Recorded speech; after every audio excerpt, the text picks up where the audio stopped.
Assalamualaikum warahmatullahi wabarakatuh.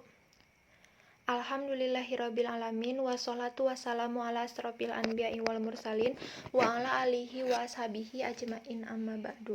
Pertama-tama marilah kita panjatkan puji dan syukur kehadirat Allah Subhanahu wa taala yang telah memberikan rahmat dan hidayahnya. Sholawat serta salam semoga tercurah limpahkan kepada Nabi Muhammad SAW yang telah memberikan petunjuk kepada kita semua selaku umatnya. Kami di sini kelompok 6 akan mempresentasikan tentang Al-Nazhariyah Al-Syiakiyah atau kontekstual teori atau bisa juga disebut dengan teori kontekstual, yang mencakup bangunan makna dalam hubungan simbol bahasa dan konteks bahasa, emosional, situasi, dan budaya pemeran bahasa. Kami di sini beranggotakan saya sendiri Lulu Humairah dan teman saya Muhammad Rizky Sobarudin. Langsung saja ke pengertian teori kontekstual atau Al-Nazhariyah Al-Syiak, mengisyaratkan bahwa sebuah kata atau simbol ujaran tidak mempunyai makna jika terlepas dari konteks. Konteks itu sendiri merupakan satu unsur yang terbentuk karena terdapat setting, kegiatan, atau relasi atau hubungan.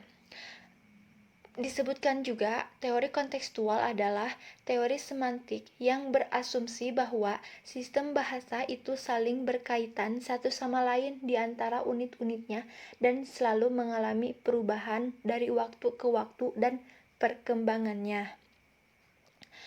Menurut Haidar Awad, makna kontekstual adalah makna sebuah leksem atau kata yang berada di dalam satu konteks.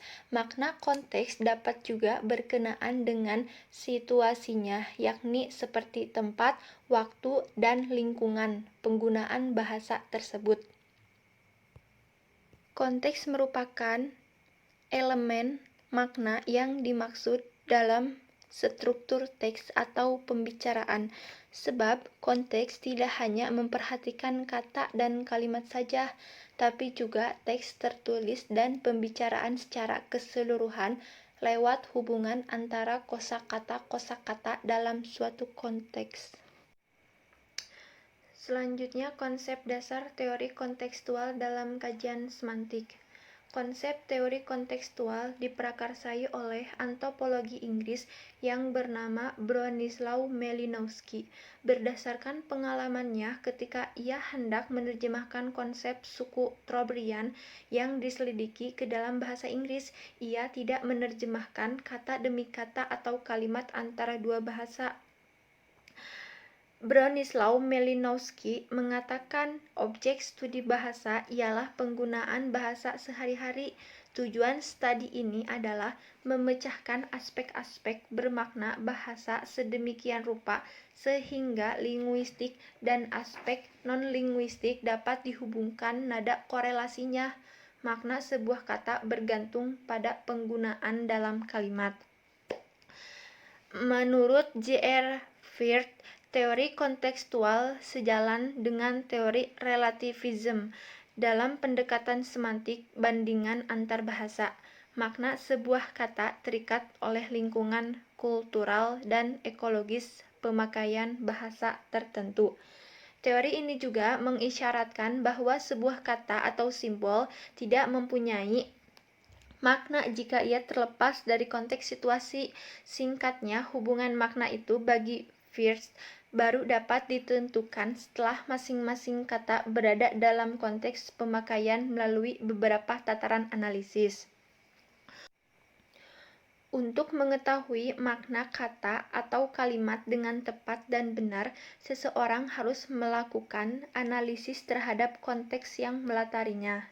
Tanpa mengetahui dan memahami konteks, seseorang akan mengalami kesulitan dan kesalahan dalam memahami makna suatu kata atau kalimat, sebab makna suatu kata bersifat tidak tetap dan cenderung berubah-ubah sesuai dengan konteks yang melatar belakanginya kata tersebut.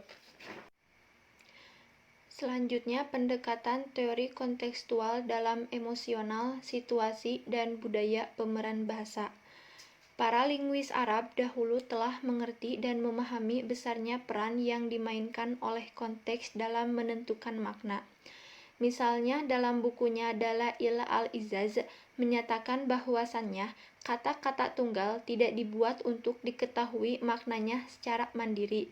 Akan tetapi, kata-kata tersebut tujuannya untuk disusun dan dirangkai satu sama lainnya sehingga dapat diketahui manfaatnya. Hal senada ini juga ditegaskan oleh Wittgenstein dalam Manqur Abd al-Jalil. Pernyataannya yaitu, jangan kamu mencari makna suatu kata, tapi carilah cara bagaimana kata tersebut digunakan dalam suatu konteks. Maka oleh karena itu tidak diragukan lagi bahwa makna suatu kata hanya dapat ditentukan dari konteks yang melatari kata tersebut. Para linguis membedakan konteks ke dalam 4 macam. Yang pertama, konteks bahasa atau al-siyaq al-lughawi. Yang kedua, konteks emosional atau al-siyaq al-atfifi. Yang ketiga, konteks situasi atau al-siyaq al-mauqif. Dan yang keempat, konteks budaya atau al-siyaq al-thaqafi. Yang pertama ada pendekatan teori kontekstual dalam bahasa. Konteks bahasa adalah makna yang dihasilkan dari penggunaan kata dalam suatu kalimat ketika tersusun dengan kata-kata lainnya yang menimbulkan makna khusus tertentu. Makna dalam konteks berbeda dari makna yang ada dalam kamus, sebab makna kamus yaitu bermacam-macam dan mengandung kemungkinan-kemungkinan, sedangkan makna dalam suatu konteks yang dihasilkan oleh konteks bahasa adalah makna tertentu yang mempunyai batasan yang jelas yang tidak bermakna ganda.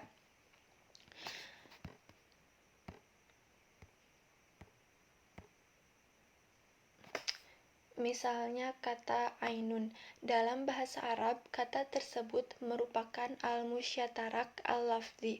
Akan tetapi ketika berada dalam konteks bahasa yang berbeda, maka akan terlihat dengan jelas makna-makna yang dikandungnya sesuai dengan konteks kata tersebut berada.